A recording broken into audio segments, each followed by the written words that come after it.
The Mojave Desert stretched endlessly in all directions, a sea of sand and scrub brush baking under the merciless afternoon sun. Dr. Marcus Chen adjusted his wide-brimmed hat and squinted at his GPS coordinates one more time. The seismic readings from last week's earthquake had indicated something unusual buried beneath the dunes, something metallic, massive, and decidedly artificial. As a xenoarchaeologist, Marcus had spent the better part of his career chasing impossible theories and half-buried legends.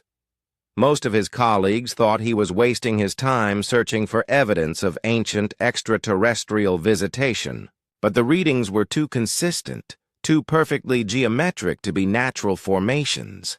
He crested a particularly steep dune and stopped dead in his tracks.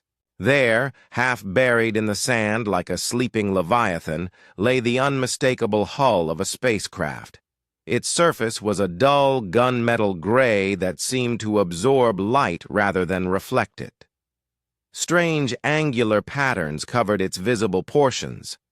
Not quite writing, not quite decoration, but something that suggested both. The ship was easily 200 meters long, its sleek form partially revealed by the shifting sands. Marcus's heart hammered against his ribs. This was it. This was the discovery that would vindicate everything he'd worked toward. He pulled out his satellite phone to call his research team, then hesitated. The phone showed no signal. Unusual for this area, but not unheard of. Approaching the vessel carefully, Marcus noticed that despite being buried for what must have been decades or centuries, the ship's surface showed no signs of corrosion or weathering. His trained eye picked out what appeared to be an entrance, a seamless oval depression in the hull that was slightly different in texture from the surrounding material. Incredible, he whispered to himself, running his gloved hands along the strange metal. The preservation is perfect. The composition appears to be unlike anything in our periodic table. As if responding to his voice, the oval depression began to glow with a soft blue light. Marcus jerked his hand back, stumbling, backward in the sand. The glow intensified, and with a sound like wind chimes, the seamless surface began to iris open, revealing a dark interior beyond. For several minutes, Marcus simply stared at the opening, his scientific mind warring with his survival instincts. Every protocol he'd ever learned screamed at him to retreat, to call for backup, to approach with extreme caution. But the researcher in him recognized this as the opportunity of several lifetimes. "Hello?" he called toward the opening, feeling somewhat foolish. "Is anyone there?" The blue light pulsed brighter, and suddenly the air filled with a harmonious tone that seemed to resonate in his bones. Then, impossibly, a voice emerged from within the ship. Not quite mechanical, not quite organic, but something beautifully in between. "Greetings, human Marcus Chen," the voice said in perfect English, with just the faintest hint of an accent he couldn't place. "I have been waiting a very long time for someone like you to find me." Marcus felt his knees go weak. You know my name? You speak English?" "I have been monitoring your species' electromagnetic communications for the past century. Your language patterns, your scientific methods, your curious nature, all quite fascinating. I chose English as it appeared to be one of your more widespread communication protocols." Swallowing hard, Marcus took a tentative step forward. "What are you?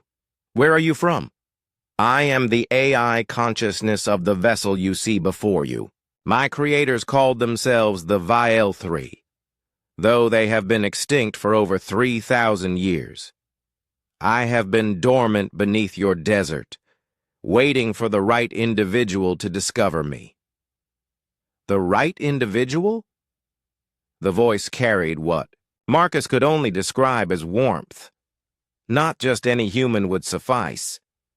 I required someone with the proper combination of scientific curiosity, linguistic capability, and most importantly, the vocal resonance patterns that could interface with my awakening protocols. Your voice, Dr. Chen, carries a unique harmonic signature that matches the activation frequency coded into my systems by my creators.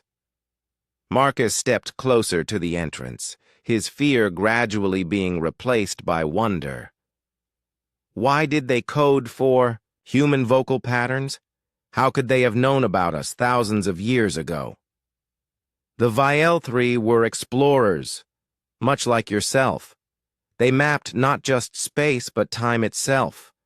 They foresaw the rise of your species and recognized something special in humanity's potential. They programmed me to seek out individuals who embodied the traits they most admired: insatiable curiosity, the drive to understand the unknown, and the courage to reach beyond their own limitations. What happened to them? They transcended physical existence, choosing to become part of the cosmic background radiation itself. But before they departed, they tasked me with a mission: to find humanity when you were ready, and to offer a gift. Marcus found himself at the threshold of the ship now, peering into corridors that glowed with the same soft blue light. The interior was vast, with organic curves that seemed to flow like frozen music. What kind of gift? Knowledge, Dr. Chen. Star charts showing the locations of other dormant Viel-3 repositories. Technologies that could solve your energy crisis, cure your diseases, and allow you to reach the stars without destroying yourselves. But most importantly, the wisdom to use these gifts responsibly. The magnitude of what was being offered hit Marcus like a physical blow. This wasn't just first contact. This was a chance to leap forward millennia in development, to join a galactic community he'd only dreamed of. "Why me?" he whispered. "I'm just one person." "Because," the AI said gently, "the Viel-3 learned that the most profound changes in civilizations always begin with just one person willing to take the first step into the unknown.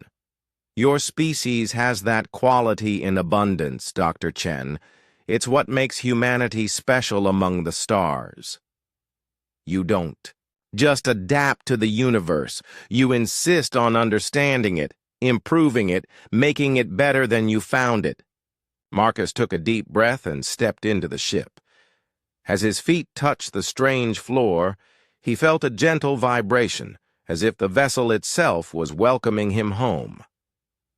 "Then let's begin," he said, his voice steady despite the tremor of excitement running through him.